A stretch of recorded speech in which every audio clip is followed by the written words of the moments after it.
Jean-Luc Godard, c'est avant tout ce film. Qu'est-ce qu'elle a dit? Il a dit « Vous êtes vraiment une dégueulasse ».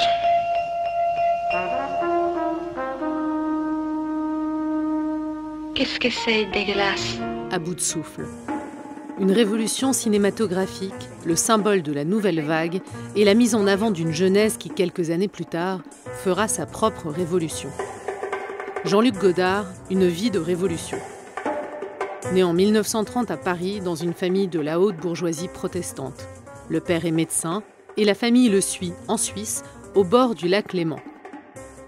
Il vit dans une famille aisée et pourtant le futur réalisateur se met à voler. Des proches, des amis, sa famille, de l'argent, des livres qu'il revend et même la caisse de la revue Cinéphile, les cahiers du cinéma, dans laquelle il écrit. Mais la vraie révolution de Jean-Luc Godard est cinématographique. Après À bout de souffle, chaque film est une nouvelle déferlante. Le petit soldat, d'abord, sur la guerre d'Algérie, aussitôt censuré en salle. Il y fait tourner sa plus célèbre muse, Anna Karina. Les acteurs, je trouve ça con. Je les méprise. C'est vrai, vous leur dites de rire. Ils rient. Vous leur dites de pleurer, ils pleurent. Il poursuit avec une méditation sur le cinéma, avec le mépris. La femme. L'homme. L'Italie. Le cinéma. Avec Brigitte Bardot et Michel Piccoli. Puis le road movie d'un couple en fuite avec Pierrot le Fou. Moi j'ai une toute petite ligne de chance. Moi j'ai une toute petite ligne de chance. Mai 68, année révolutionnaire par excellence, est essentielle pour Godard. Il s'engage contre la guerre du Vietnam, réalise des ciné-tracts, sorte d'ancêtre du GIF animé, et surtout, il va vers un cinéma plus militant.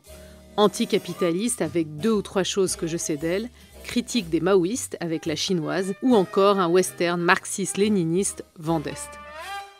Nouvelle révolution, cette fois technique, avec la vidéo et un documentaire pour la télé. Puis il revient au cinéma dans les années 80 avec des stars, Isabelle Huppert et Jacques Dutronc, Alain Delon et même Johnny Hallyday. Godard multiplie aussi les références à la musique, à la peinture et à la littérature. En 1987, il reçoit un César d'honneur pour l'ensemble de son œuvre. Avec son éternel cheveu sur la langue, il prononce un discours dont lui seul a le secret. Merci aux filles du montage négatif de LTC. Merci à la standardiste de Gaumont. Car sans elle, je ne connaîtrais pas Nicolas.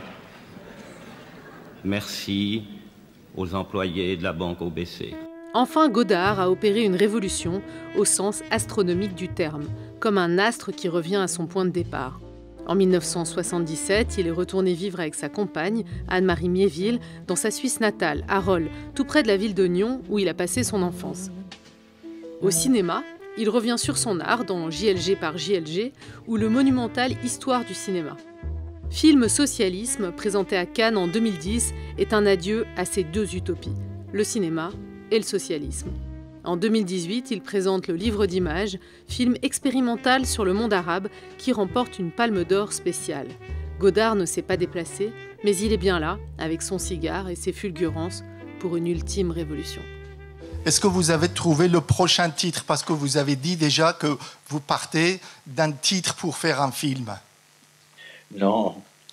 Merci. C'est peut-être un titre qui me trouvera, si j'ai encore la chance de vivre quelques années.